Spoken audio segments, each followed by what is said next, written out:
be looking at this as the broad total just for this one area. I think that this should be a new PUD agreement with new stipulations as to what we are going to allow and not allow.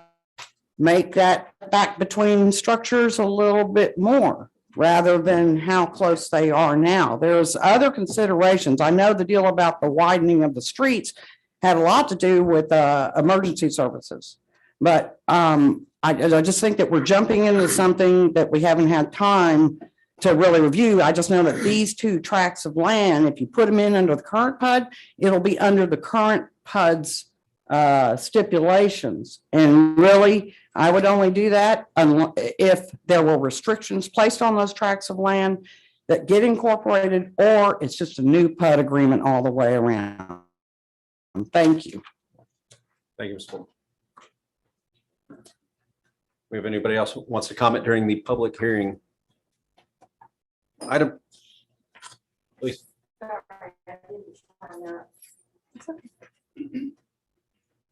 Hi, my name is Pat Kucklenberg. I live at 410 Mercer here in Port Aransas. I did attend all three workshops, and I thought they were interesting. I think there was one of the things that kept coming up was the parking versus the occupancy. And I know that we have a development right in my neighborhood, right at the corner of my neighborhood right now that has parking in front of it.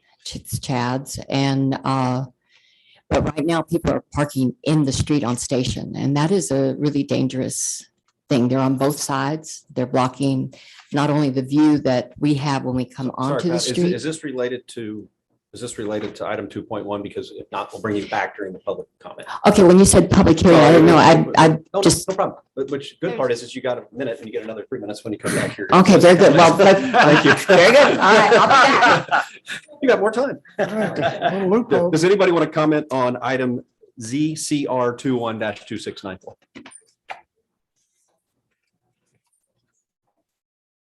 Sorry. I don't know what it means to have a blanket no dune permit. Can you clarify that? That's also a different one. So this public hearing is just for the one. Just that one just item. For the one item. Item 2.2 FPLT 21-2697 plat of Eskridge subdivision, block 1, lots 1 through 11, being a replat of lot 4, block 1, Ponton. If I said that wrong, I'm sorry. Ponton. Nobody's going to give you a hard time. Yep. You're fine. And Herman addition, a map of which is recorded in volume 64, page 42, records of Nueces County, Texas. Applicant Chudhari and Patel Properties LLC, property location 1960 Highway 361. Would anybody like to join in on FPLT 21-2697? Item 2.3 flexible development. FLEX 21-2645 flexible development proposal for 3 lots on a private road. Applicant proposes to restrict lots to R2 zoning and will not allow short-term rentals for 5 years. Applicant Kelby McCann property location 100 Dunes Drive. Would anybody like to comment? You knew I was coming up. Come on. Okay, on this one, we already know what I've sent y'all on this. I didn't include a lot of things that I could include, but since it's here, right here on the agenda where it says that the proposal is to restrict lots R2 zoning from T1, it really doesn't matter. I don't even know why that's on here, but that would be a completely separate issue, and that would have to go through the process of getting rezoned anyway. So making that promise is kind of irrelevant. The other thing is that it's this proposal fails to show the other people that are property owners now on this, and I've got their names and I've got them. I've got their documents.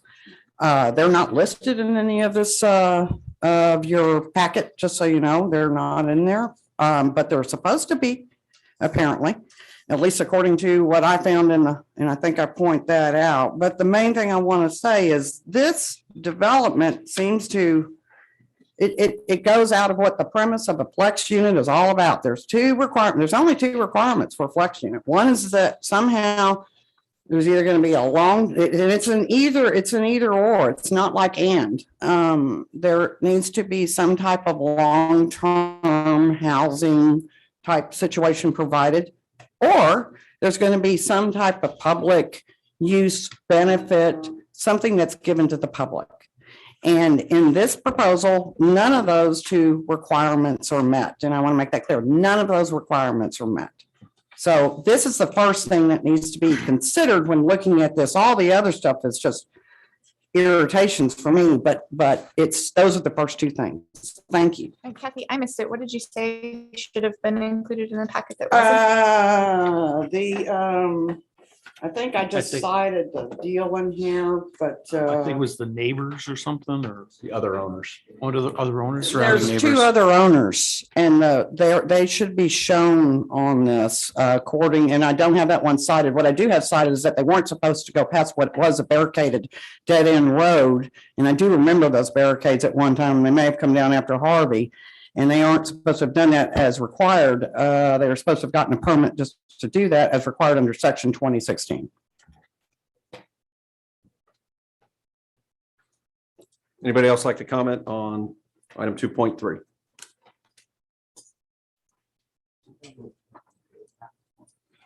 This is all hearsay, but I have a friend whose father-in-law owns the property adjacent to this. And she told me that the general land office was going to go out because those dunes should not have been removed. So I don't know. That's just what I heard. Thank you. Moving on to number 3, citizen comments and reports. This time comments will be taken from the audience on any subject matter. Please limit comments to 3 minutes in accordance with the Open Meetings Act. The Planning and Zoning Commission may not discuss or take action on any item that has not been posted on the agenda. Pat, you're up.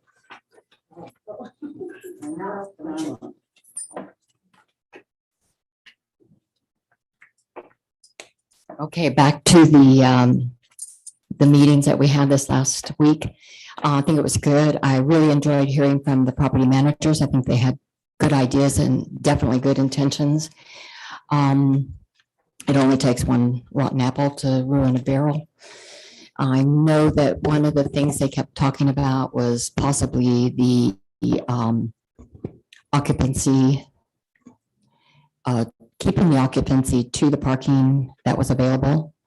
Something else that I would recommend is the recycled totes to be removed. I think a lot of times they're being used as trash bins. And I understand also that more trash bins are going to be proposed or available for the short-term rentals. And I think that the system that y'all are going to put in place is going to be good.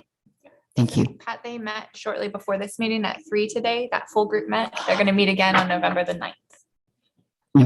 Okay, very good. Thank you. Any others? Last public comment, and I'm going to do the public part because I didn't address these. They weren't in the public hearing. I would like to address the agenda items on Palmilla Beach, the no dune permit being applied for, as well as the Cinnamon Shore one for the property immediately south of Cinnamon Shore North. On this, I just got to say, when have we ever started issuing no dune permits for work that isn't planned and work that isn't in the application, and work that says no work is planned at this time, no structures are planned at this time, no anything is planned at this time, but we're applying for it now? Okay, I question whether or not we should start allowing this precedent to be set, because this isn't for just a lot. This is for 2 large pieces of property. And if we're going to start issuing no dune permits, I think I would almost swear it'd be in violation of our own code to start issuing permits when we don't have half the information on what's being applied for. I also am going to point this out and make sure this gets on record, that Cinnamon Shore last week was here at this meeting, and Mr. Lampkin told us he had no idea what the plans were for that property immediately south of Cinnamon Shore North. No idea. In fact, he was asked that question directly from Joellen Kruger, Councilwoman Kruger. And his answer was, we don't know, we don't know. But apparently they know something because they've got this application in here with a crude rough draft of what I assume were supposed to be lot lines. I'm unclear, but I know this. We shouldn't be even considering that because in that crude rough draft, it does not show the public right of way that this whole discussion was over last week. And if it doesn't show that public right of way and you approve this without it showing that public right of way, they're going to be able to say, well, you approved it. You approved it without us showing this public right of way. That needs to be in this. And if they're claiming they don't want us there, they don't want that public right of way used is what's really going on. So I want to say also, thank you. I'm sorry. I just got out of a very long deposition on the Porter Corpus Christi DSAL stuff that went on way too long, and we're going to have to pick it up again tomorrow. So I'm just a little bit right now over the whole thing. So thank you. Thank you, Ms. Fulton. Do we have any other citizen comments? Items for consideration. Item 4.1, ZCR 21-2694, zoning change request for major amendment to Cinnamon Shore 2, Plan Unit Development, applicant CO's Investment 2, LLC, property location 5800 Highway 361. Thank you, Mr.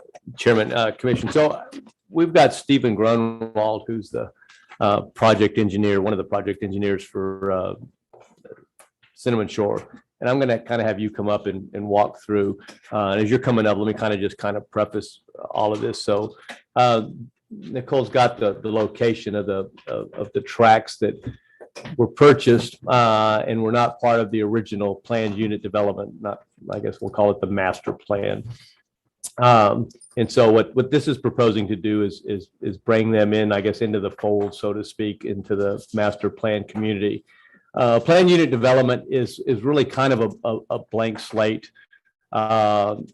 It's a development flexibility that's afforded, properties where, applying the traditional ordinances and codes may not be the best fit for the project. Typically, the plan unit developments have been much less dense because they are down south. They are in such a location that what we've done is that we've seen that they're usually less dense than the in city. They allow mixed use so that you have residential along with the commercial. They become somewhat of their own community. And as you've seen the other ones develop, they've developed their own restaurants and boutiques, and we'll probably see that evolution continue. So with that, I'm going to probably turn it over to the project engineer that'll talk a little bit about why this is before you today in a little bit more detail. Stephen. Thanks. Evening, P&Z Commission. My name is Stephen Grunwald. I'm with Urban Engineering here to represent this project tonight. The two tracks involved were not owned by the CO's group, the Cinnamon Shore Development Group, at the time the PUD was put together. If they would have owned it, it would have been included in the project, but as it was, they didn't own it, so it had to be excluded. But they shortly acquired the property, and after they did that, the land plans for the tracks north and south of this at that, I guess, common joining line were amended through minor PUD amendments to allow for streets and easements and corridors to intersect into these two tracks versus being a dead end that avoided them. Kind of in preparation of these being brought into the development. It makes a lot of sense to us to just incorporate these into the existing PUD with a PUD amendment to keep consistency with street sections, right-of-way sections, existing utility corridors and easements that have already kind of been established to run into these two tracks. Over the years, we have, I said, made some minor PUD amendments, and one of the things we have done is to increase some of the street sections from the 16 feet wide that were in the original PUD to 20 feet wide and greater. that would address the, I guess, emergency vehicle access situation that, kind of did start coming up once some of these started to get constructed. So we have made some amendments to the existing PUD specifically to address the emergency vehicle access issue.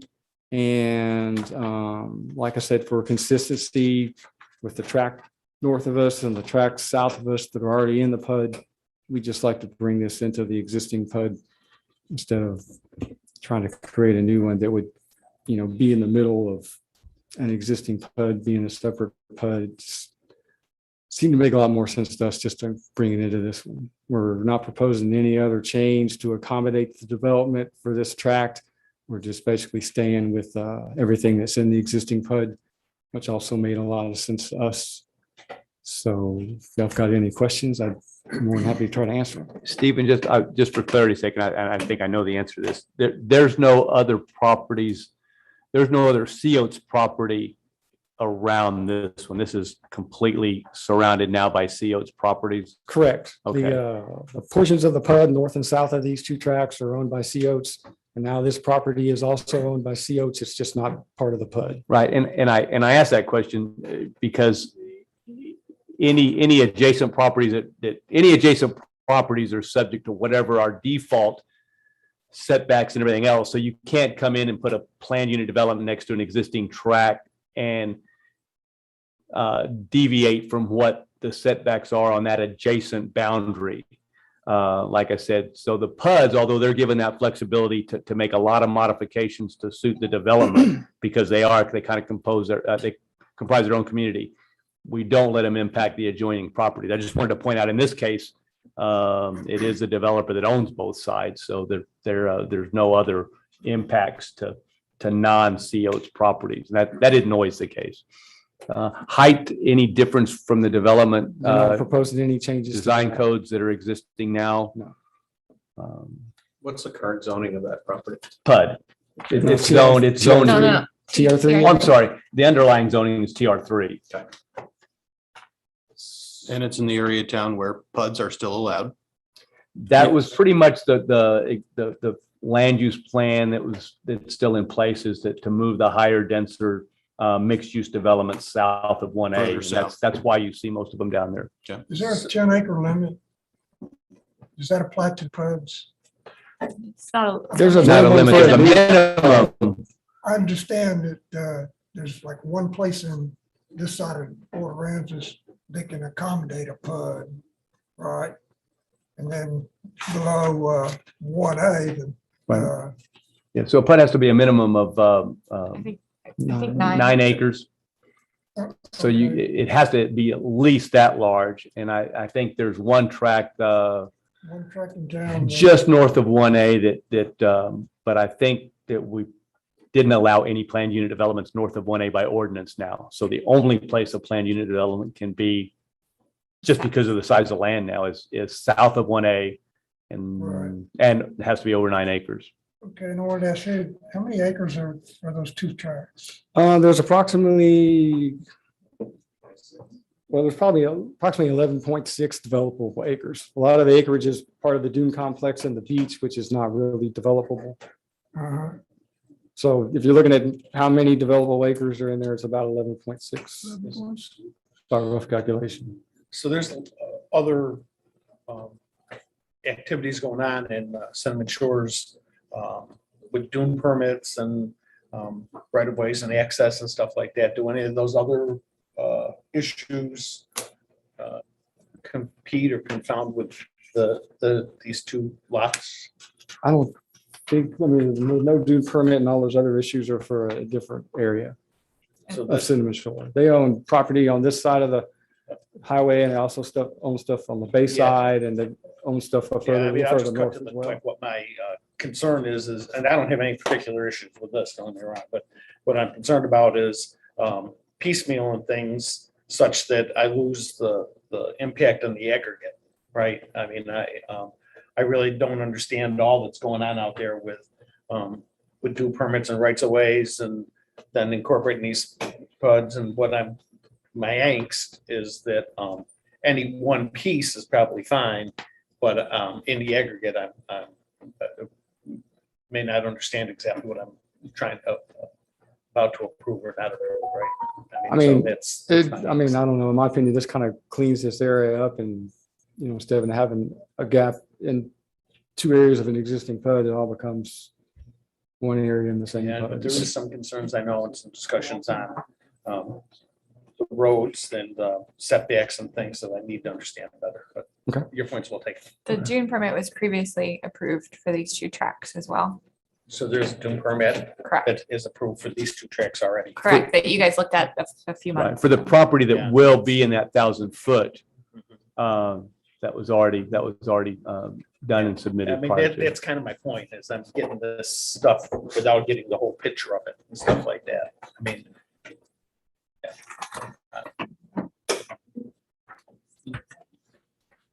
What, you mentioned there's been changes to some emergency vehicle access and that particular item. What changes were made?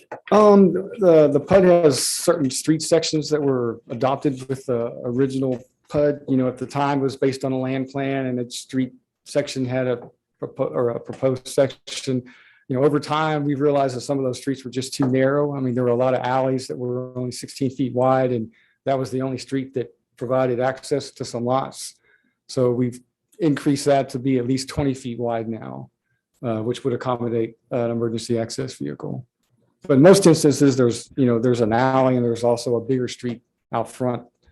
A lot of these lots have dual access, but we did modify a section to be 20 feet wide of pavement to accommodate an alley that would be the only access to lots, which meets the emergency vehicle requirements. And keep in mind that regardless of the action you take, it's still subject to fire marshal and our own review. So Very true. Stephen could submit these modified street and our fire marshal says it's still not enough. I don't like the radiuses and that still trumps whatever you guys do. And that is part of the review process. When the civil plans come in, when they actually start grading utilities, roads and such, that review is done by the fire marshal and on behalf of the city for our purposes. And so that'll be another check and balance in the process, especially when it comes to life safety. And we're looking more at height now, the height of the potential structures for facilitating our ladder truck, et cetera. I'm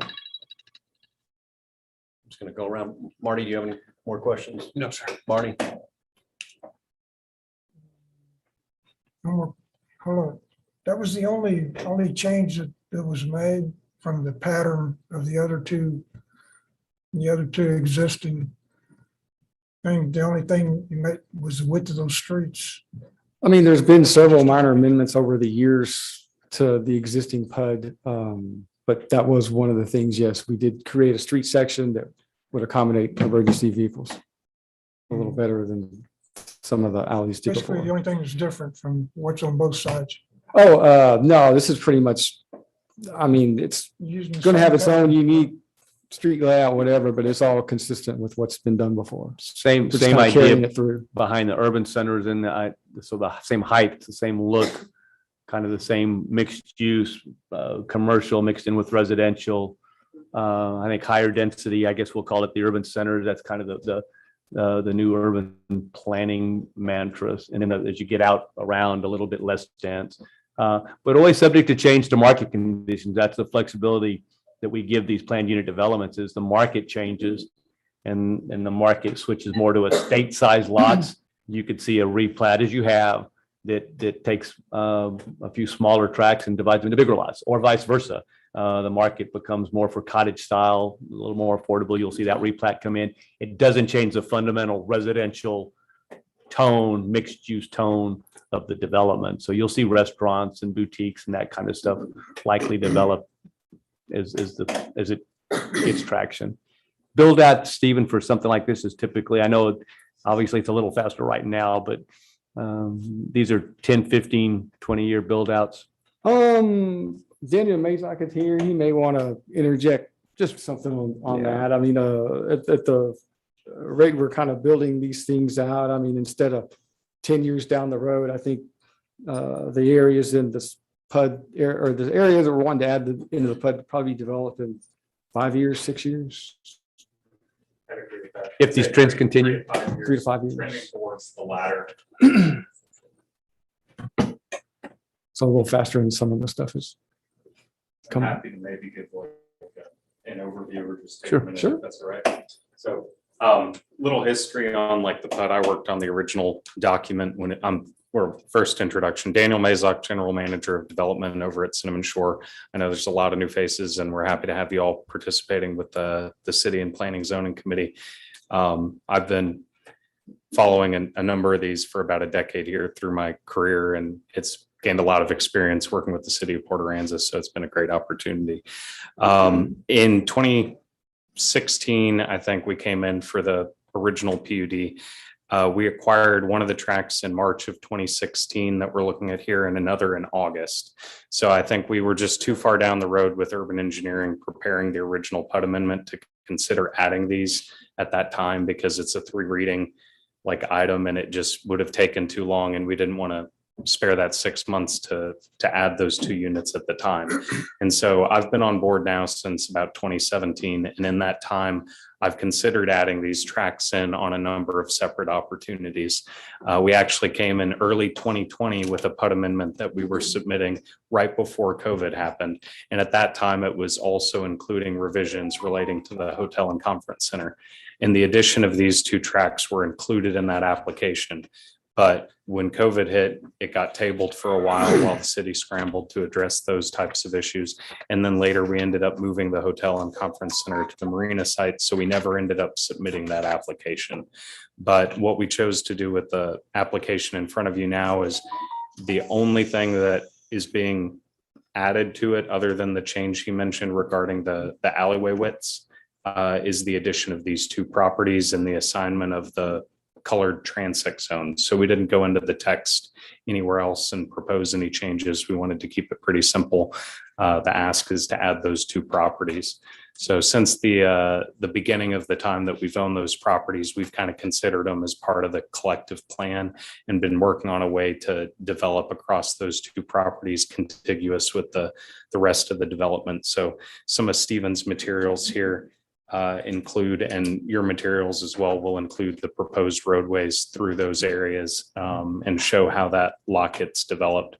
Those 2 tracks in particular with that large lake there are some of our lower density. There's only about 70 units proposed between those 2 parcels because of that large lake and some other park areas and spaces we've committed to amenities like pools. It's one of our lower density kind of units, and we've kind of trended Cinnamon Shore North when fully built out between commercial units and condo units and single family is about 344 units on about 62 acres. So that's about 5.5 units an acre.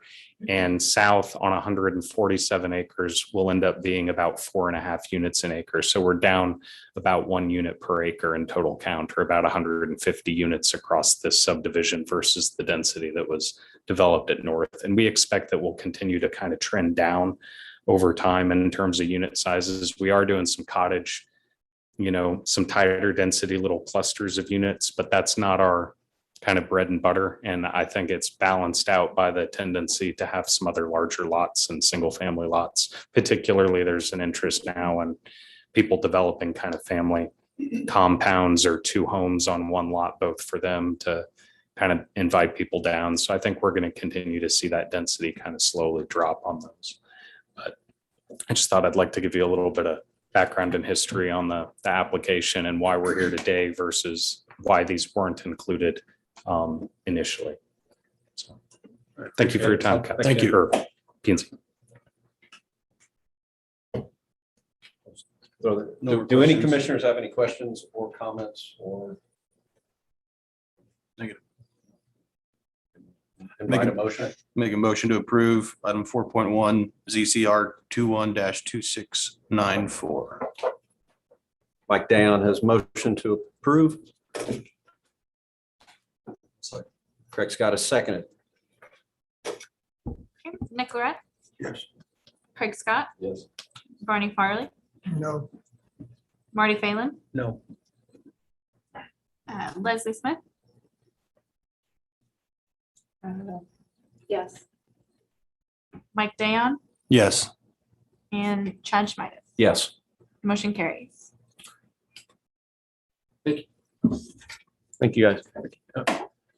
Item 4.2, FPLT 21-2697, plat of Eskridge subdivision, block 1, lots 1 through 11, being a replat of lot 4, block 1, Halton, Herman addition, a map of which is recorded in volume 64, page 42, records in Nueces County, Texas, applicant Shadari and Patel Properties, property location 1960 Highway 360. Thank you. While Nicole's getting there, this is the property. We'll give Cody's a plug here. It's across the street from Cody's large tract off of 361. I've met with the architect a couple times, again, he's laid his plans out pretty clearly. What they propose is right where her hand is a motel, hotel, set back off the road. Does he actually include the number of rooms? I don't. It seems like there's 30 rooms perhaps, but to the west of the little hand cursor along that Eskridge side, the residential lots that you see on the plat. So that's really Page 45. the subdivision plan with again an access road off of Howard Boulevard, as well as the street frontage off of Highway 361. They're pushing the property back a little further than they have to. It's set a pretty good ways back off. He's got a good plan, and it's really just as I described, just simply the residential along that rear, that Eskridge side, and the hotel in front. That was originally broken up into, they were trying to do a bunch of single family properties there. Was So originally, like Randall um, Turner was trying to sell it for a while. We've seen all sorts of different proposals come in. It would allow for an RV park. You'll see on page 42, the existing conditions. Yeah, It's one big it's lot. just one big lot right now. Okay, Uh, so they never had broken it No. down into a bunch of little lots. Saw lots of plans. One big And lot. It's All the lots are 5,000 and bigger. Oh, yeah. yeah, so it conforms with the new requirements you guys and council approved.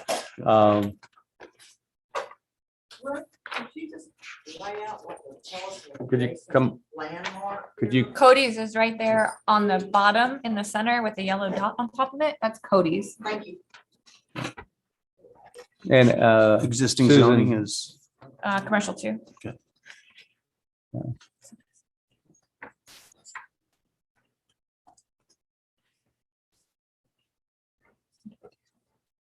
I'm a little confused here.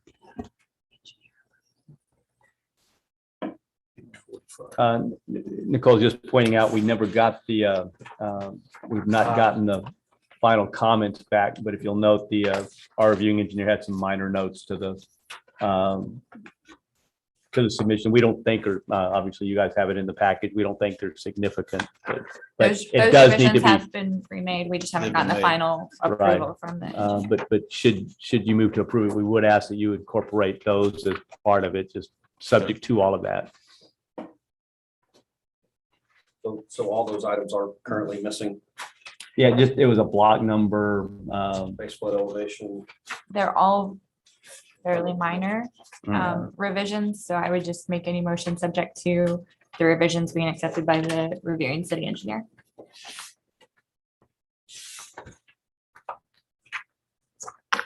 On page 43.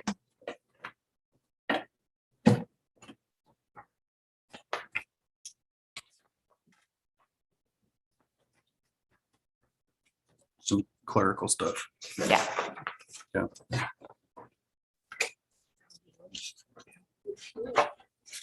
Any questions? Any commissioners have any questions, comments? I understood this one. Well, it's, I think, one of the first subdivisions we've seen subject to the new lot size and everything else Yeah. I can recall. So It's exciting. So it didn't deter somebody from coming in and still finding a way to use the property. Awesome. Okay. With all that being said, can I invite a motion on item FPLT 21-2697? Make a motion to approve FPLT 21-2697, subject to the approval of the reviewing city engineer. Mike Down has motion to approve with conditions. Nick Laura has seconded motion with conditions. Leslie Smith, Yes. Mike Dayon, Yes. Nick Lorette, Yes. Craig Scott, Yes. Barney Farley, Yes. Marty Phelan, Yes. and Chad Schmidt. Yes. Motion carries. Item 4.3, flexible development, FLEX 21-2645, flexible development proposal for 3 lots on a private road. Applicant proposes to restrict lots to R2 zoning and will not allow short-term rentals for 5 years. Applicant Shelby McCann, property location 100 Dunes Drive. Thank you. And I know Mr. McCann there, so I'm going to invite him to come up and, kind of go ahead and give the layout of what the proposal is. And then we'll talk a little bit about flexible development. How y'all doing? My name is Kelly McCann. I live at 1418 Whispering Sands, Port Aransas, Texas. I'll be moving to this property to make my permanent home. Zach Smith is with me. He's one of the residents. So the idea behind this is flexible unit development. The way I read it is it's a give and take. And so what this property could be is if it's combined into one, it could have been a hotel. It also could have been anywhere from 12 to 15 units of short-term rentals. And so the give by us is saying, hey, we're going to make it 3 lots, 2 10,000 square foot lots and 1 38,000 square foot lot. And that's going to give us very low density. And then we're also going to take it from TR to R2, which is a rezoning, and it's very doable. And what that's going to do is say, hey, in the future, nobody can knock these things down and put a hotel or make them higher density, or they can't add to my property that's 38,000 square feet and put more additional units in the future. So the give on it is, hey, this is what it's going to look like forever. The take on it is the city council removed PUDs and NUDs. So the only thing left to do a private street now is a FUD. It's the only way to have a private street. Otherwise, I have to put in a 30-foot street, which is still doable. And I could legally still do that. I could just put in a 30-foot street and that would be a city street. And then I could still do the development. That's an option. It reduces our width, but it's still doable. So what it's 30 feet with setbacks on each side. The other thing we can do is condo, right? And then it's null and void there too. So there's a lot of options. And what I'm proposing is the city and myself coming together to an agreement of, hey, you're going to use this land responsibly. It's going to be developed with very low density. And as far as I'm aware, the other parties nearby are actually in support of it. So I think they've come to the city and expressed their support of it. And as far as GLO and the wetlands USAC, I don't want those fines. I wouldn't have done anything with this property and got those fines. I'm behind the 1,000-foot dune line and I have my permits that were turned in and all my permits are valid. So that's kind of the overall wave tops of the project. Right. So flexible development, just to clarify, you heard some earlier comments. The flexible development ordinance 25-314 is pretty broad. And when it comes to a residential type request, it is kind of a quid pro quo type ordinance. In other words, it allows the commission and ultimately council to approve a project that they feel offers some public benefit. And it's pretty broad. It's a drainage easement we may need. It's a parking lot we might need. Or it's some kind of development bonus in return for giving up something.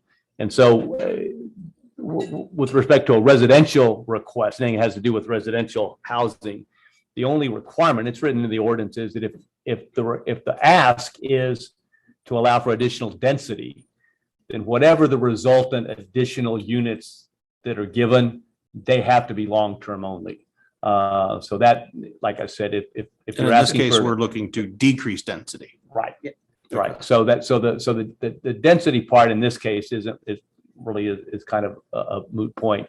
The public benefit becomes the question. as to what could happen there. It's not a rezoning, to be clear, just for clarity's It's a sake. The deed flexible restriction. development A deed restriction. you're right, it would be a restriction that may mirror what that different zoning would be. In other words, we see a lot that give up the long-term, they give up the short-term rental to be more similar to an R1.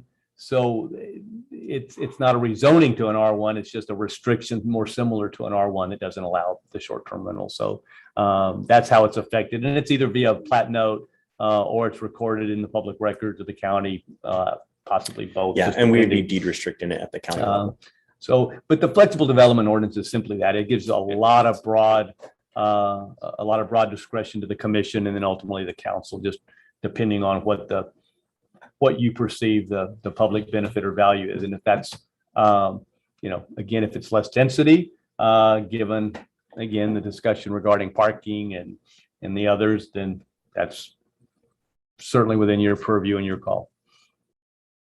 Are there any questions about the project from council, from? I'd ask you to comment. I personally don't spend any time on social media because Sure. it seems like it would be harmful to me. But You and me both. I have heard that there was a little bit of a uproar on social media about when they did the site grading on the western piece of the property there, that there was wetlands getting covered up. That's right. I actually was able to look at the Corps' determination, just for everybody's sake here, who has not looked at the Corps determination. Can you at least explain what was really defined, what was really shown to be in a central wetland versus what was just where water had bonded up?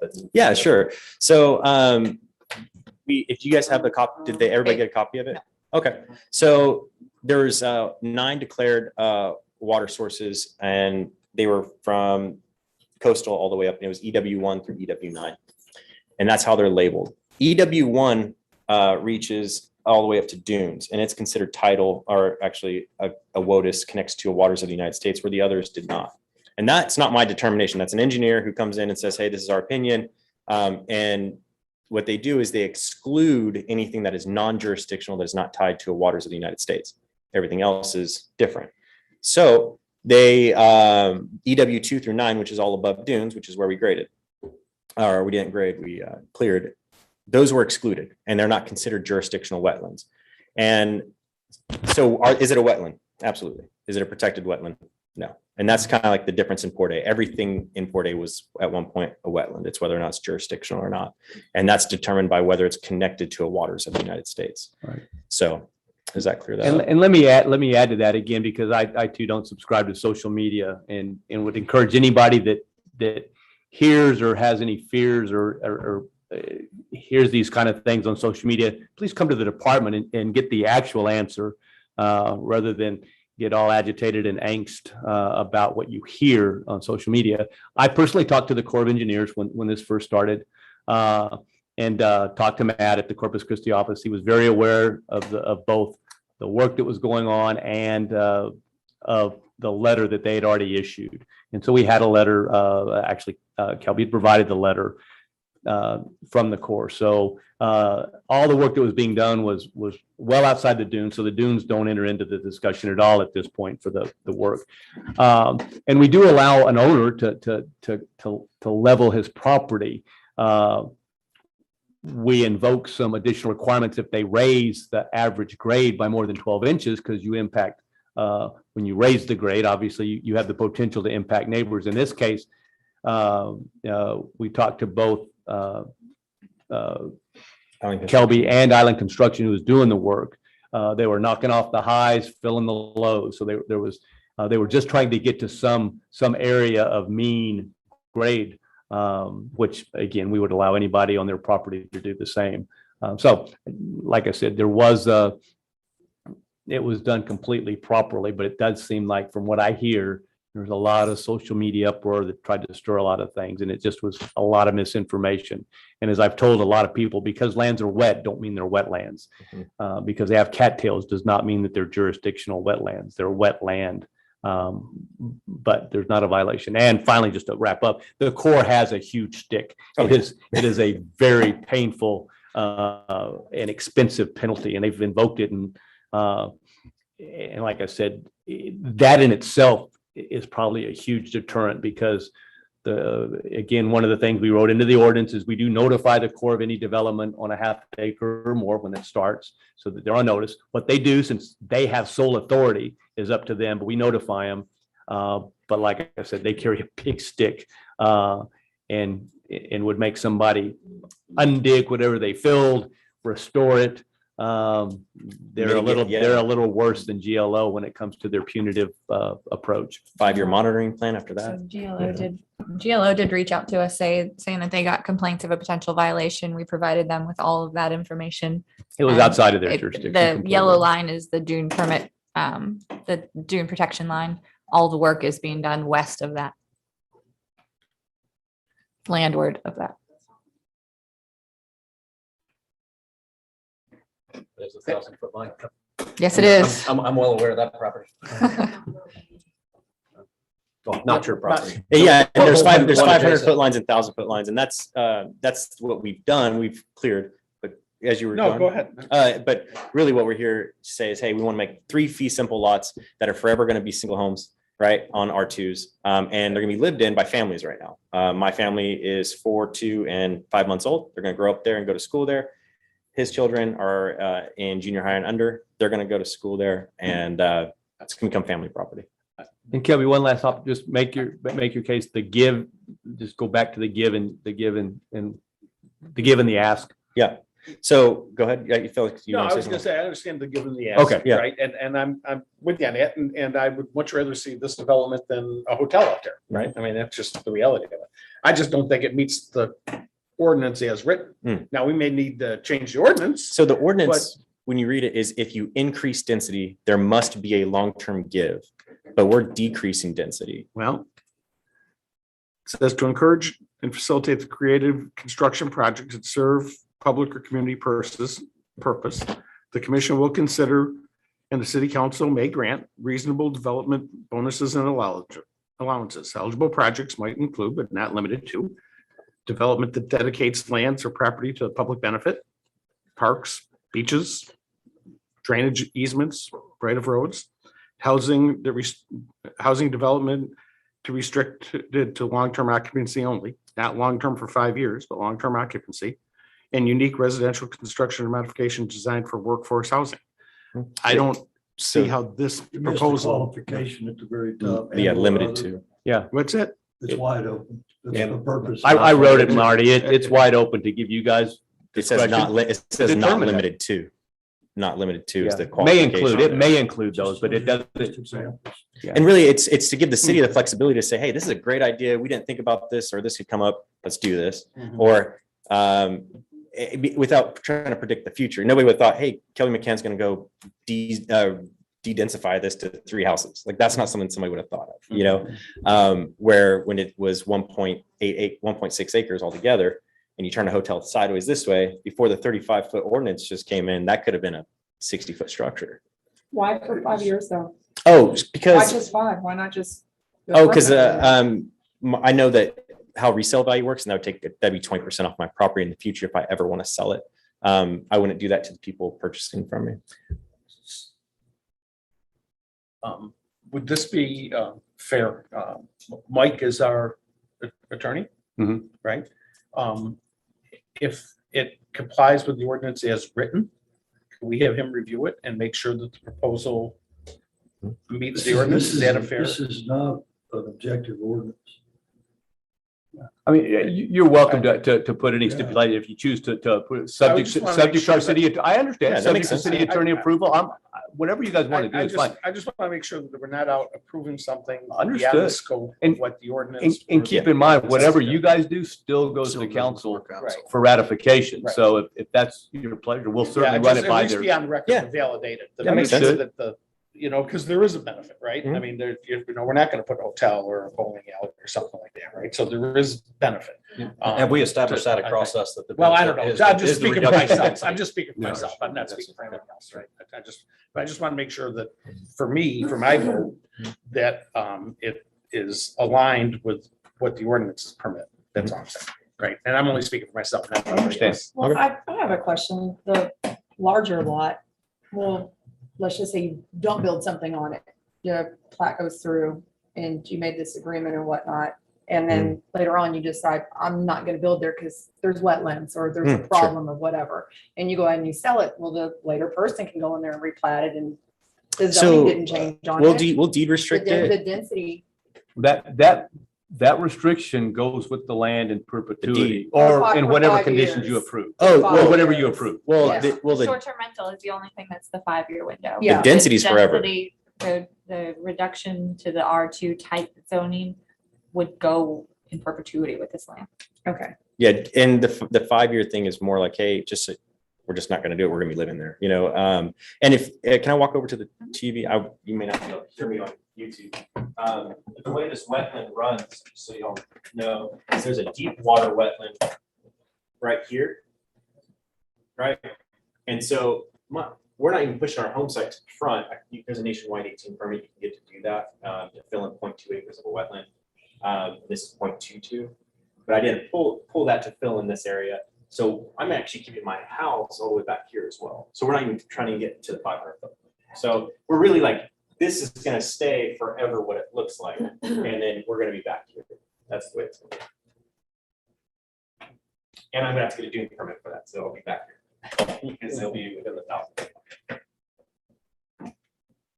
I'm going to ask a question, which Please. I'm pretty sure I already know the answer to, but just to fill everybody else. If this was not approved, what's going to happen with the project? It condo and look exactly the same. It's still going to happen. Yeah. And It'll Without just the have, extra it'll have a restriction. 10-foot wider road. so It's a driveway. it's a driveway because it's a condo. So no, it would look exactly the same. And that's and this is kind of and I don't want to say the Brandon Lafayette because that's kind of but there was a development right on 12th Street that went up and he Mhm. came in, he offered 5 lots, 35 feet high. It was turned down. He said, okay, I'm going to condo and I'll do 27 and a half and I'll put 6 on there. Right. The idea being is there are so many ways in Texas with private land rights. And what we're trying to do is work with the city and say, hey, this is what we'd like to do. I want to even tell you about it and not just go do it on my own. Let's start doing some agreements, some give and take. But also this is forever. So the give here is I'm going to put this in perpetuity. Condoing can change. I can create more units, do a lot of other things. And so this secures it for the city that it'll never be anything else but that. So, but got my gears turned. So under the current condo regime, I'm assuming there's 3 owners. That's or right. 3 Or- entities or however it's owned. Mhm. How does the voting right or structure work with it inside that condo? So Zach, we all have a single vote. Okay, so I mean, there's some, I can't. Are there checks and balances amongst you guys? Because one, there's 3 people, so it's an odd number. So let's just say you decide, okay, I don't want to, you keep it as a condo. I'm going to go take my area and I'm going to get the Dune permit. And I'm going to build 3 structures in here. or Oh, well, 5 yeah. So structures in there. in our agreement, the land is your own, you know, in the condominium, right? And so the way we have it structured is just a little different. I can provide you those documents. So the No, agreement's already been established if you Mhm. do have to go condo. That's right. Okay. That's why I we're think it's moving done. on. And yeah, the condo is done and filed. And what we're doing is saying, hey, we want to go fee simple and make this forever. Do you guys want this forever? Or do you, because the day that Zach, me and somebody else passes, they can go to anybody and they can do anything they want with it. Mhm. And the benefit to us is we get fee simple lots and we don't have to be in a regime and we don't have to talk to each other every 3 weeks about the road. You know, like we can just, it's just a done deal. Right. So. Less paper. Wrote down all my questions here. I'm trying to make sure. We'll start with you, Marty, and then work around. Do you have any questions, comments, or? No, I just want to make sure that, that as I read the ordinance that's permitted stuff, so I'd like to checks and balances in there someplace before it goes to the city council. So it'll be in the record anyways. I don't mind doing it, Marty, but Yeah. I can tell you, I'm pretty confident that, but I understand your concern. So Yeah, that's all. Just an itch I need scratched. Yeah, explain the perpetuity again. Yeah, so we're going to deed restrict this. And so the deed travels with the land. And so when we sell it, it'll be restricted to, we would write in the R2 zoning requirements. Basically, we just write those in, which restrict it down to R2. And that's going to be filed with the county. And anytime this property sells, it'll be restricted to that forever. To R2, but And she asked about the 5 year on the STR thing. We're So just, That expires in 5 years. Mhm. People can do whatever they want with the structures that are there. that's right. They, like, if Zach decided to move in 5 years, I would hate to take that. That's a 20% taking from him and his investment. And so he would be able to rent that out, and I would have to deal with it in my neighborhood because I'm not moving, but he would have that opportunity. Yeah, but it'd be 5 years from now. It just creates a pause. But again, if Zach lives there forever, like I live there forever, we don't have that plan. But if he ever wants to resell, I want to give him that opportunity to have that 20% that STR provides. But if they did it as a condo without the separate lots, they could start short-term renting today. They could put a hotel there. Motel. So that's what you guys need to look at. I don't know if it has to be conditional or at what point would the deed restrictions and the STR moratorium, as we're gonna call it, because it's not Yeah. forever. But when, at what point does that get filed? Does that get filed as a condition post it'd a be- council approval, a condition post P and Z approval? How Well, does something council like would have to approve it and then we Well, it'd be conditioned because I have to come before you for a replat. So- we have to replat it. So once I get notes, the FUD approved, I'd come to you and say, hey, here's my deed restrictions. But can we do our replat? And then I replat it and deed restrict it. Yeah. And remember, once the council discusses and votes, depending on what your recommendation is, once the council votes, that public record is enforceable.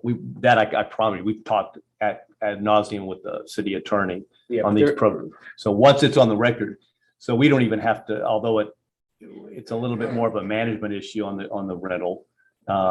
That's how it's enforced, is that it be for 5 years. And But the city's lost control of some of those commitments in the past, right?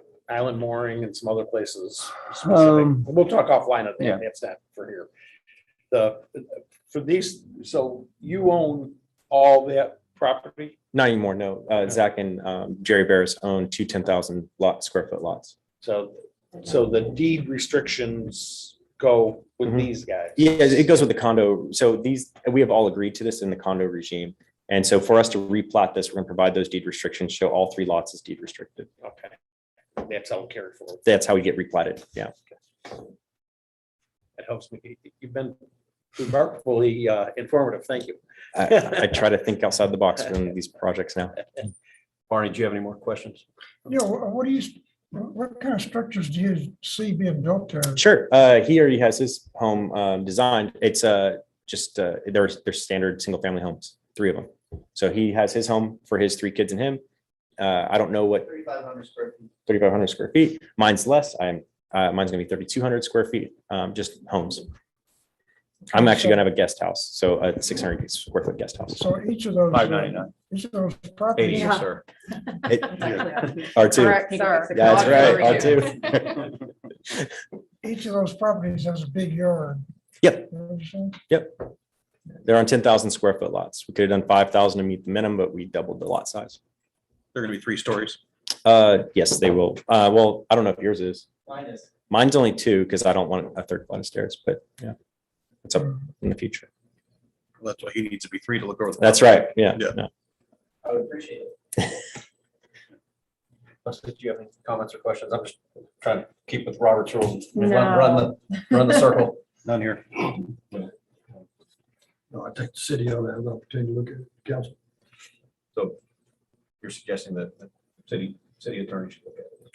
No, council. City council. Oh, gotcha. If we approve it, That then was it'll go part to of council. this. It is a wide open green light to the council to do anything they want. It's basically, it gives them the privilege of doing whatever. Within the scope of what you can.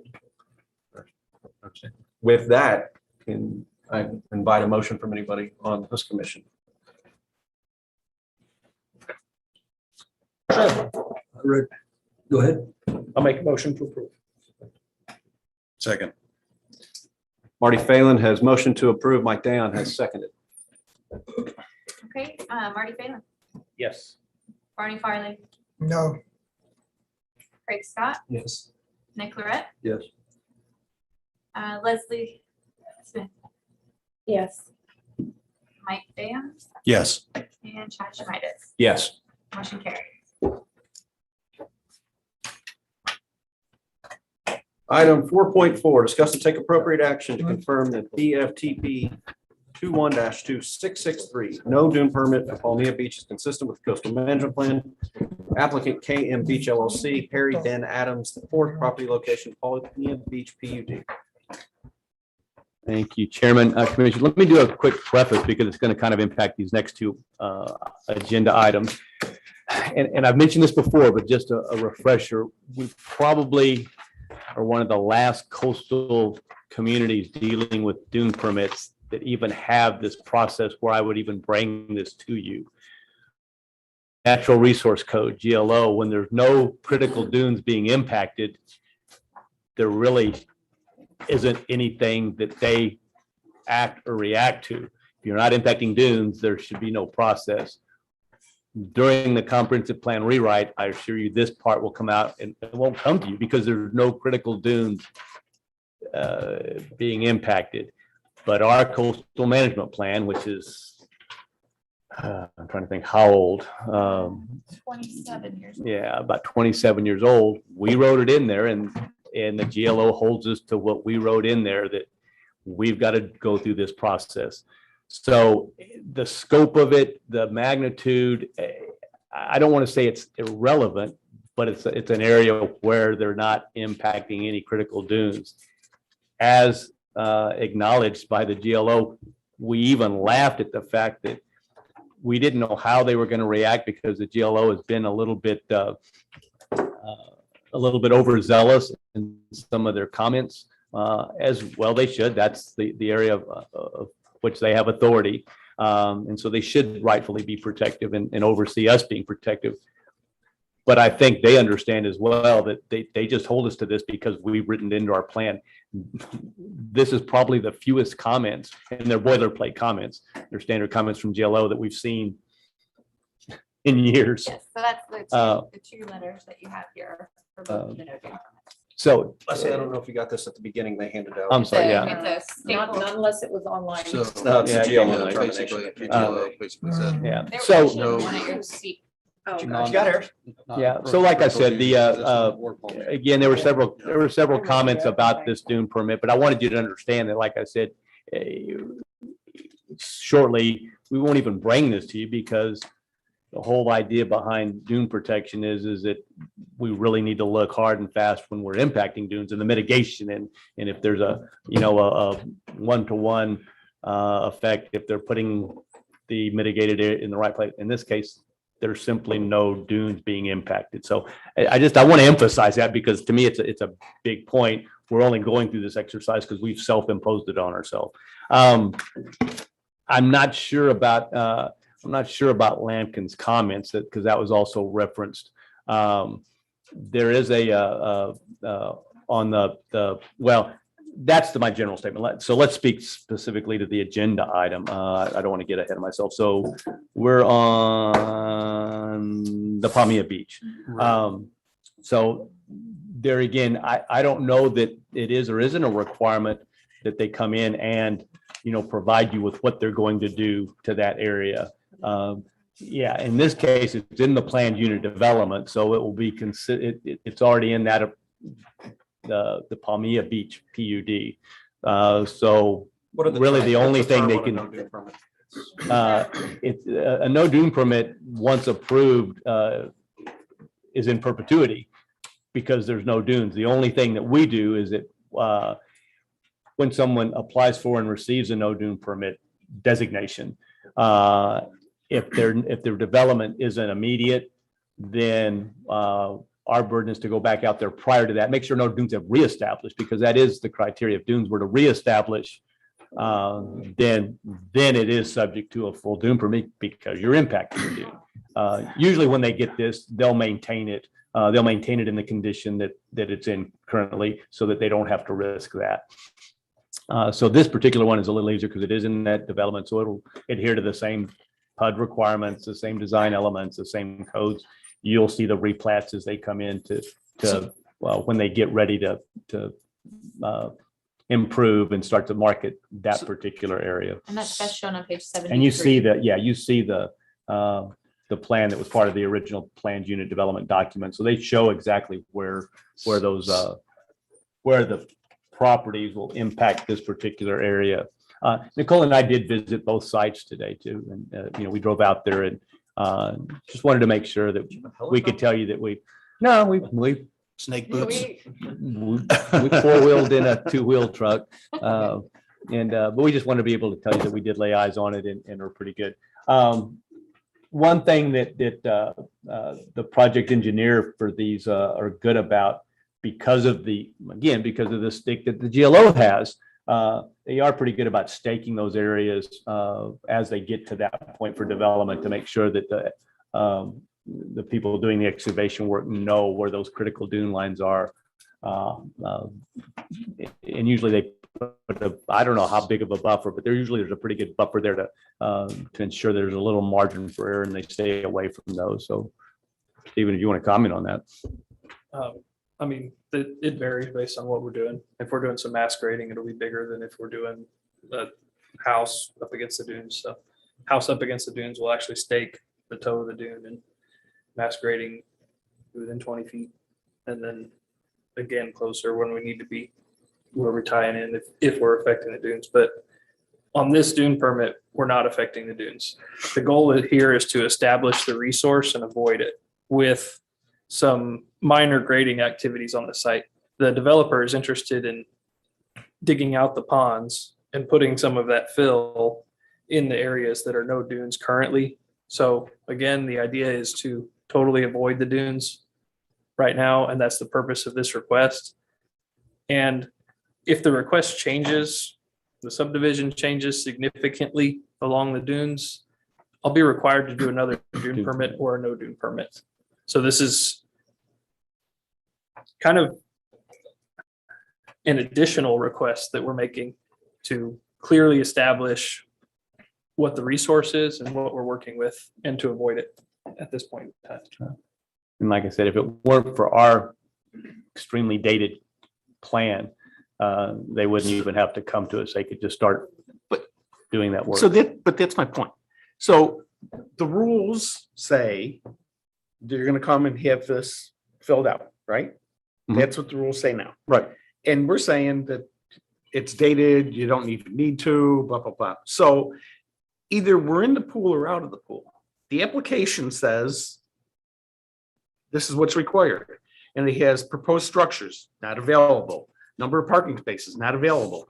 So you can't have the process say you're going to go do it and then just blow it off because for whatever reason, because now we think it's dated or something. We got to go back and change the process of that. That's right. I've never once said we blow it off. That's why we're here doing it. We're here doing it. If we're here, then we have a process. But what they've shown you is what the layout is, and it's part of the planned unit development. And so, I mean, the area that they're impacting is. But we have no idea what the proposed structures are. We have no idea what the parking spaces are, right? None of that's been defined That's yet. all when you submit plans, dude. We go through this every meeting with you. Yeah, you do. But why do we do that? Because we have rules and processes that we're going to But then follow. when we say that is covered when you submit your plans. Then that's change not right. this to say that it's covered when it hits the plan. That's not what They're this showing what they're says. proposing to put on there. Is They're that not gonna something that would be draw you- addressed as we, They're not you know, gonna draw update the whole comprehensive plan? subdivision for it in pretty colors. Can I jump in here for just Yeah, a second? Sure. The only thing that is proposed at this time is site grading. Whenever the development progresses and the definition of these lots is established legally by plat, is whenever the That structures triggers. and the streets and the parking spaces will be, the numbers and the type will become available. And we will have to do another dune permit request to properly address each of those developments. But at this time, we don't have those construction plans ready to go. Right. And so So they we're are trying to get right. some site grading done. And that's why some of that information is missing. Right. But it's not required. But again, anytime that you impact anything in the 1,000-foot, again, because of our ordinances, it exists, you have to have one or the other, either a dune permit or, in the city of Port Aransas case, a no dune determination. But again, just like you said, just to go grade a lot that's in that 1,000 foot that's completely flat, you need one or the other. So it's not that you have to have that. If it's available, you can provide it. But if they tell us it's not available, that's not a violation. It's not a lack of information. It's compliant with our coastal management plan. I mean, that's, like I said, but I know what you want, but there'll be another bite at the apple, but it isn't required by our ordinance. We're in the pool, you ask. So it's not, like I said, it's not required at this point. Hey, Rick, did you say, a while ago, did you say you don't know if a plan is required? Did I hear you say that? But you said that no site plan or what they're gonna build there or any of that is required. It's not required if they tell us that they're coming in to grade an area where there's no critical dunes, where they're not impacting any critical dunes. If they tell us we haven't decided what the final outcome is going to be, that isn't inconsistent with what's allowed in the coastal management plan. The fact that they're in the 1,000 foot, they have to come here and tell us we're not impacting any critical dunes. And like I said, like Marty said, that's the rule. That's why we still do it. Okay, so. I'd like to add that the general land office has reviewed this, and I spoke to them about it before I submitted it. Right.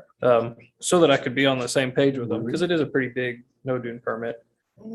And they've already responded in acceptance of it, or as close as we get to acceptance from the general land office. Right. There. It's the pages I handed out So at the they have, beginning. That's that they've right taken there. no issue with I have you. how I established Yeah, where the so dunes that's what are, it say. or where I picked Yeah, I no saw dune that. areas.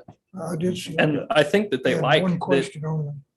the dunes resource is shown here, and it's established, and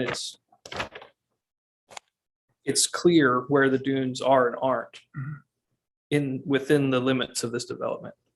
I wanted to ask you, how do you use the word resource? What does that mean? So the general premise of the dune permitting process is that the dunes are a resource to be protected. Okay. And so that's what we're doing here. We're identifying the resource to protect it. Right. Okay. And Rick, all I was asking of you is what's required. You answered the question that it's not required. All they want is to grade some land right now. It's in the 1,000 foot. And that's all they have to submit in order to get that. And I understand that apparently this is going away. This is our ordinance. This is Why what- we keep going through this. This is what we self-imposed on ourselves 20-something years ago. Right. So. But we and that's gotta- why the general land office usually doesn't have any reluctance to offer the positive comments. I mean, they're the ones that ultimately have delegated us the authority on their behalf. I mean, it's their authority. We're just exercising it within certain framework. Even with that, they still require we send it to them. And we still require that these comments are back before we go to council. They just happen to be back early. We don't always have them at this stage.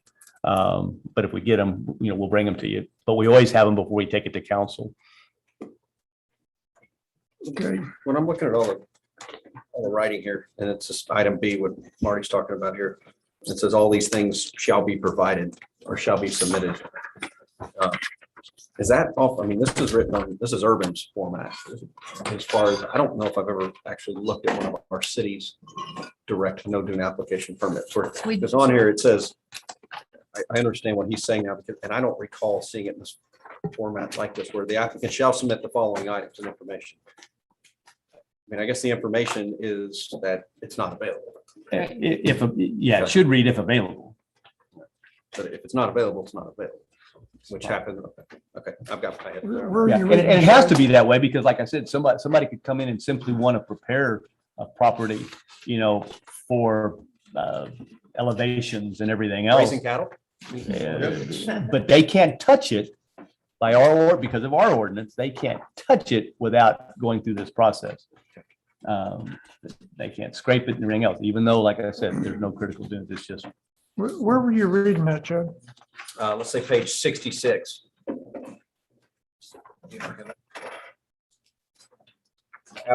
Shall submit the following items, and then their responses are structured. Well, they don't know what really the answer is. They don't know.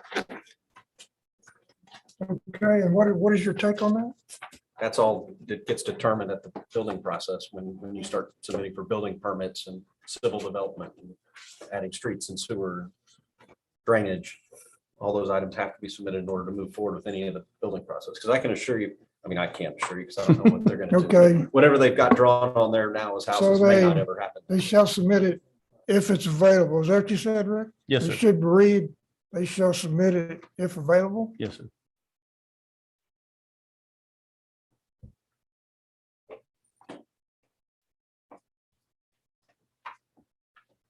So one more thing, I'll just let this go. Does this happen all the time? Or, It has you know- happened. I think you look at some of the subdivisions like Beach Walk, and they came in areas that were already flattened to entitle those lots so that somebody wouldn't have to go back and do this. For when they sell the lots, they chose to do that. I assume this is kind of part of the same thing. This will keep Yeah, future owners, when they do develop the property, from having to do this process, unless dunes reestablished. I think we'll have to do the process again because the property ownership will change. Yeah.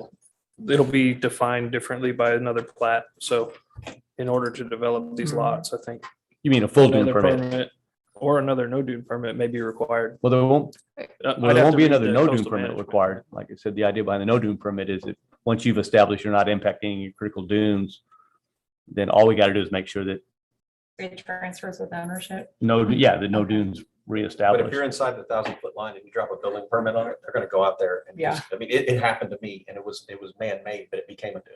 It was when they cleared the house after Harvey, they left a little mound about this. Yeah. Good grass on it. We had to go through a whole dune permit process. Sure. And it was created from them knocking the house down. And we've got It lots of was, people that are like These somebody people made me do it. somebody dropped off a building permit for a lot in Gulf Waters that has no dunes on it anymore, but it's in 1,000-foot dune line. It's a flat piece of property. They can't get their building permit right now because they don't have a no dune permit established for their property. And we So they're won't- having to go And through we the won't give it process to them. of getting this no dune permit for a flat piece of property. They have to go through the same dune permitting process and wait that appropriate amount of time.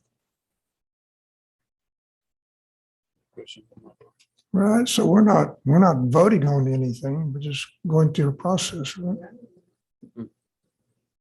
We're voting on. Sir? You're gonna vote on it. Whoever- The GLO has determined there's not critical dunes in that area. Right. This is just a city saying, okay, Yeah, you were like that, like rubber stamp, right? okay. Okay, I get it. And then, but if dunes grow back, if they don't take care of it and dunes grow back, Yeah. then they have to get a dune permit and then do mitigation and do the. spend Right, 50 well, they're up to about that 50 is a grand, I think. process. That is, That is, Dune it's a painstaking process. Right. Right. oh, I wouldn't say it's that bad. Yeah, this process is saying that they are showing us that this piece of property that they're gonna grade doesn't have dunes where they're grading. Mhm. And the GLO backs them up on that. And Sure. And the GLO backs them up on that. Right, Yeah. yeah, it's pretty clear. They spoke. Which doesn't always come across that clear. Yeah. But it took a few minutes to establish that, but I'm glad we went. Yeah. to it. No, I mean, it's, Now I know, I want, you know. we just everything want, I about mean, it. if you have any questions, we just want to be transparent. I'll make a motion to approve no dune permit for item 4.4 BFDP 21-2663. Mike Diana's motion to approve BFDP 21-2663. I second it. Leslie Smith, the second of the motion. Craig Scott, Yes. Barney Farley, Yes. Marty Phelan, No. Nick Lorette, Yes. Leslie Smith, Yes. Mike Dayon, Yes. Chad Schmidas. Yes. Motion carries. Item 4.5, discuss and take action to confirm that BFDP 21-2657, no dune permit for Cinnamon Shore is consistent with the coastal management plan. Applicant C Oats Investment 2 LLC, property location immediately south of Cinnamon Shore, north PUD. Good way to say that. Yeah, so this is essentially pretty much a similar situation. However, on this one, We have another letter from the GLO on this one as well. We do. Correct. we got it on both. But this one, let me make sure that I'm telling you correctly. Well, this is where we had the overlay, right? Yeah.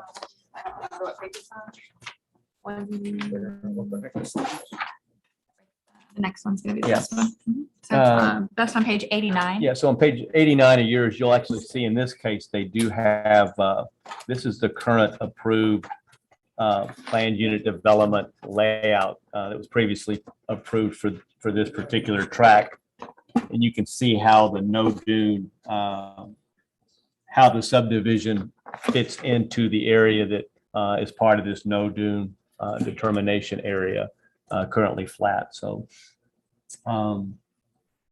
and I think we talked about it. The houses are pretty good ways from the boundary of that too, in the scheme of things. So, but Marty, this is a case where they did have this was already approved as a planned unit development. So they do have this plan, although it's still as planned unit development subject to change. They can come in for a replat to modify it. I think I understood this one. Yes. Should we do? Nick's just hitting the men's room. All right. We can run through. Oh, we it, could've put him the taken a last break. one. We could put him the last on the list. Yeah. I mean.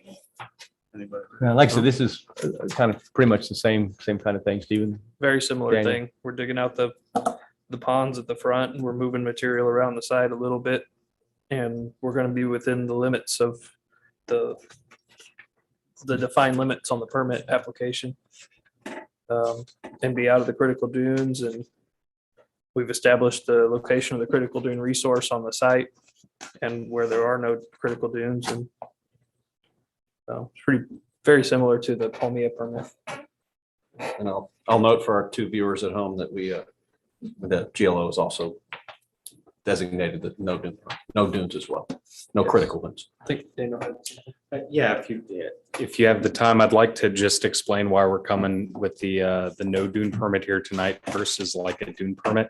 So I know the question came up kind of with the group here in the public as well as yourselves as to how often these come through or on this scale or magnitude.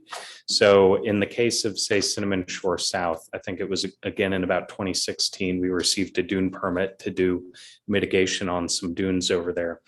After that mitigation was completed and those dunes were reconstructed forward in the primary dune complex there, and they were revegetating, that permit was good for a period of 3 years. So as the time we went to go build the first homes in Cinnamon Shore South, that permit had expired. And we were required to come back and get a no dune permit. Well, because we're managing the entire subdivision as a whole versus individual homeowners who have been sold the lot and the developers out of the picture, that individual homeowner would have to get that no dune determination to build on their lot. So what we do instead, so that you don't get 300 applications, or right now we probably have 50 structures that are going through permitting for new phases or planning to start in the next 6 months. Every one of those that's within 1,000 foot would have to have a no dune permit application come in front of you. If it weren't for the developer going, we're going to keep the owners from having to do that. And we're going to go say that, we reestablished all those mitigated dunes in that complex there. And we're going to say the rear of those Gulf front homes towards Highway 361, we're establishing that there are no critical dunes in that area. They've all been mitigated. And then that no dune permit determination remains valid unless a dune were to reestablish on a lot. So that keeps from all those applications having to come back in front of you. And so today, in order to do grading activity on this lot, like Palmia is seeking to do, we're doing a no dune permit because today we don't propose to impact any of those dunes.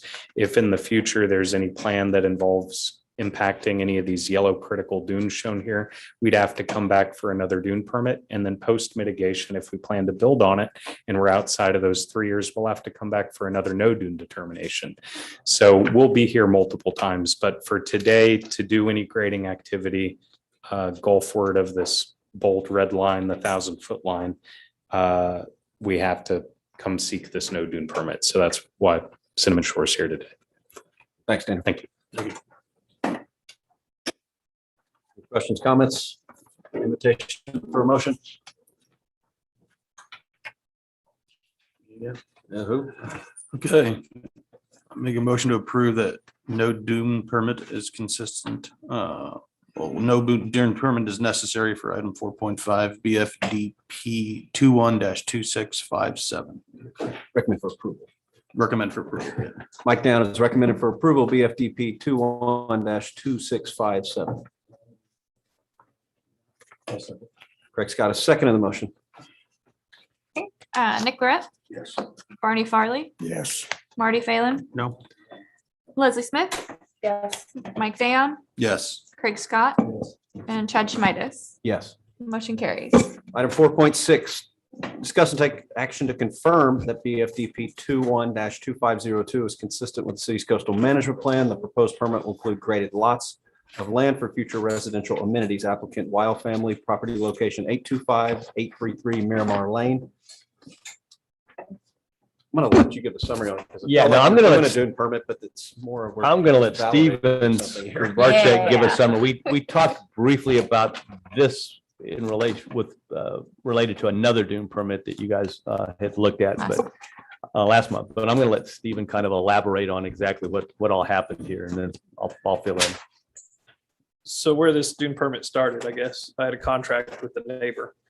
And he alerted me that his neighbor had filled onto his lot. And so it's immediately apparent that he's filling in a dune area and that requires a dune permit, and it affected that lot. And it's just the way the timing fell, that one went before this one. But what happened here is that the family and their contractor had a misunderstanding that they had a dune permit and went and did basically leveled their lot that had some critical dunes on it. This dune permit takes those dunes that were previously impacted in, it was June or July, and mitigates for them. And mitigates a little bit more than the dunes that were impacted. I kind of inherited this, I feel like, because I had a good survey of the area prior to the impacts taking place. Without this survey, it would have had to have been some older LiDAR, and we've had to make some bigger assumptions on the actual impacted volumes. But that survey enabled me to figure out exactly what the volume and area of critical dunes on the site were, and build a mitigation plan to provide to replace that resource that was impacted whenever they leveled their lot. And the portions that are the impacts that occurred on the neighbor's lot by the same action that leveled this lot were addressed separately under that permit. And the mitigation plan is in place to replace those dunes. So this is just to replace what's on the Wheel family lot. And we'll put a dune permit together and coordinate with the general land office throughout the application process and as we're getting reviews from the city engineer. But on this one, they were my first call to say, hey, this was foul. How do I fix it? It's the best process to do that. And so through coordination with them, we found a mitigation site in a place that they were comfortable with. And we put the mitigation there, and the applicant is offering 79 cubic yards in place of 50 cubic yards of impacts. So they're building 79 cubic yards of new dunes where they impacted 50. And is that close by? Yes. Yes. So if you look at the impacts and mitigation exhibit number 6 of the application, it shows the impact site in green and the mitigation site in blue. And the mitigation is being placed up against Avenue G. It'll be kind of a long slender dune that's 2 to 3 feet tall. Yeah. But it'll run most of their property and I tried to talk the GLO into letting us onto the property that they own seaward of this to tie into the critical dunes, but they were not in favor of doing any offsite mitigation for this application. Which would have been more beneficial. Kind of strange. Where they're putting the mitigation site probably isn't as beneficial as where we would have liked to put it off site. Right. Yeah, it was on their property. But because it's a rule, Sure. they're sticking to the rule. And we fought for it. Yeah. We tried, we Yeah, tried. The Dune permit that you guys approved last month was that skeletal house that was there for so long on Seabreeze or, yeah. Forever, David Cummings house. slowly. Right. Took it apart. It's gone. No, I think we should. We just established that we know Dune permit is necessary to do that groundworks. I would make sure of that. This was just a mess. The guy got loose with a bulldozer. We just gotta know. Now we gotta fix it. Now Yeah. now they gotta- Yeah, now so they this gotta is build the it back. effort to Steven, fix it. At some 2 point, yards, it's not exactly Not a- much of a whoops. No. are you aware of the no Dune permit that we established to do the underground work on that side Just adjacent. just a couple of months ago? Right away. Yes. So I So just that want to work make will sure have that to take place. first. Better first. Or they'll Yes. have to get a Dune This, permit. this permit allows 3 years for the Wheel family to build this dune up and fully vegetate it. And historically, the mitigation takes place and is in place well in advance of that. But it'll have to take into account the work that's addressed by the no dune permit. Sign off on it when it's done. What were those numbers, the volume of sand? So the volume of sand that was impacted, the critical dune volume was 50 cubic yards. And the mitigation effort is 79 cubic yards. Okay, the way I understand it, you reuse what's there That's to do the mitigation. not going to occur in this case. It was The gone. material will be brought in from offsite. So the critical dunes that were in place have been flattened. They're gone. So Right. they're going to have to truck in material from outside the 1,000-foot dune protection line to build up this mitigation site. And Okay, they have to truck in material on probably every dune permit that I do, because I always do a little bit more mitigation than Uh-huh. impact. where do they get the material? Most of the material on the island is the sand is of similar, Molecular size, quality and makeup. granular size, which they require. but Grass fed. I don't have a specific source, and I don't think a specific source is required so long as the grain size and structure of the material coming Right. in is. But is it the almost same. has to come out of a dune, right? Comes out of that giant sand pile down. Yeah, I think Island usually has a Yeah. pretty good It does. supply. The sand material doesn't necessarily have to. The sand in a dune is the same or very similar to sand. Right, but it's the vegetation that's included with it as part of it. As I read, we depend on the vegetation to get the revegetation started. Yes, that's true. And there are a lot of areas in town that have the same vegetation that is on a dune in an area that is outside the 1,000-foot dune protection line. Yeah, so if somebody sells you some fill or whatever out of their not dunes, and that's used to, To create dunes. I think maybe he's talking about other, basically vegetation being introduced to the dunes. Yeah, I mean, there's, That would not necessarily be there initially. there will have to be vegetation introduced to the dunes, and No, it'll no, have no. to be, Something of a foreign nature. If it comes in with, you're talking about if it comes in with Yeah, whatever like sand. seeds from, Right. some, yeah. We're not. It's not, yeah, not coming from China, right? I mean, it's not, it's not like, It'd take I don't think we'd have the sand yet. So, They'd still be waiting to offload it off the ships. I mean, it's definitely local material. Yeah, normally, right, again, it's probably real quickly, why don't you kind of explain, because you're involved in the vegetation part of it, the Yeah, let's do that. mitigation, I'm kind of curious. So- how that's accomplished. On a typical dune permit, the vegetation that's removed off of whatever is impacted is stored and reused on the mitigation dunes. I think on one of the permits we did, I think it was last year, they got some hydromulch made special with dune vegetation, dune species, or the species that commonly grow on the dunes naturally. And they hydromulched over some areas that they had significantly more area to mitigate than they were impacting. So they had to come up with a way to generate more vegetation than they could recycle. So they had to hydromulch. We've also seen vegetation brought in from outside the 1,000-foot dune protection line and placed on the dunes. And there's success in revegetating the dunes. I haven't seen a project that didn't complete the revegetation efforts within the 3 years. The sunflowers will take over. if Just nothing else does. stabilizing the dune with some kind of material, usually that'll be enough for it to revegetate itself pretty quickly. It may not be the best stuff, but it's native goat I mean, weed. it's like carpet grass. I mean. No, Barney, Oh, I don't when think you you're call gonna the have hydromulch grass on guys, they'll mix up all native grasses and they usually throw a little rye in there because it takes real quick to keep everything stable.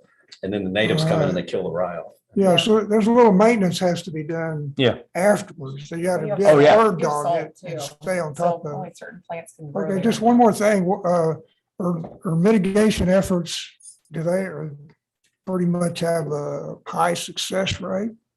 Yes, Yeah. Yes. I'm just curiosity on that one. You're in the business. So when they mitigate something, it stays mitigated, pretty much, right? yes.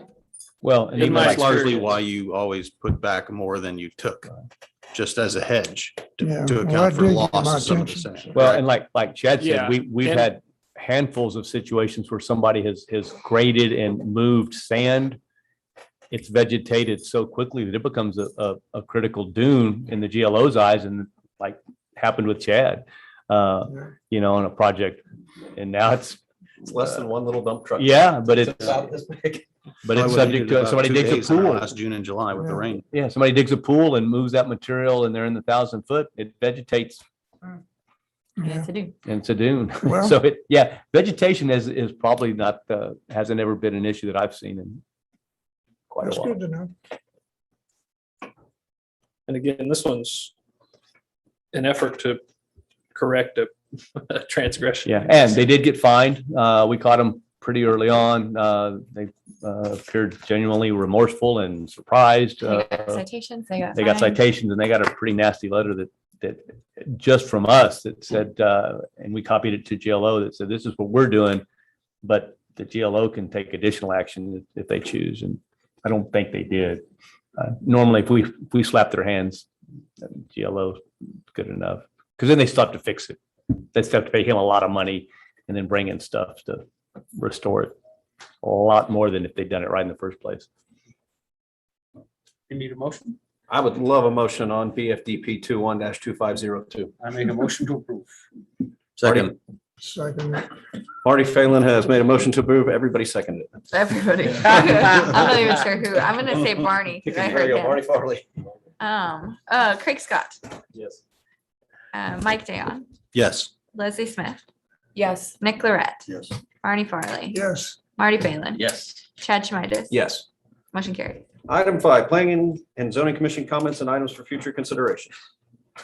We had a scoping meeting, just kind of a heads up with we did award the RFP for the comprehensive plan and capital impact fee update to Friesen Nichols, reputable company. They've assisted us before. They actually did the last comp plan and the last impact fee update. So had a scoping meeting with them today. That'll be kicking off pretty quick. We did confirm that the Planning and Zoning Commission, congratulations, you still remain the Capital Impact Advisory committee. So it's like I said, as they get, you'll play a fundamental pivotal role in a lot of these studies. So like I said, we'll kick that off pretty quickly within the next, probably within the month. We're gonna have the first meeting, so be prepared. All right. With that, I'd like to call to adjourn the City of Port Aransas Planning and Zoning Commission meeting Tuesday, October 26, 2021 at 6:45 PM. Thanks for all that showed up. Yep. I forgot the motion to adjourn. And stay till the end. Go Astros. Get your Astros hat. If you have a binder, just leave it.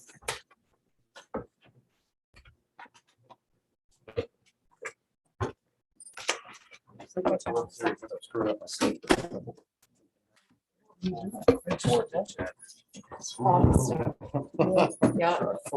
tried to get out. and I was like, oh.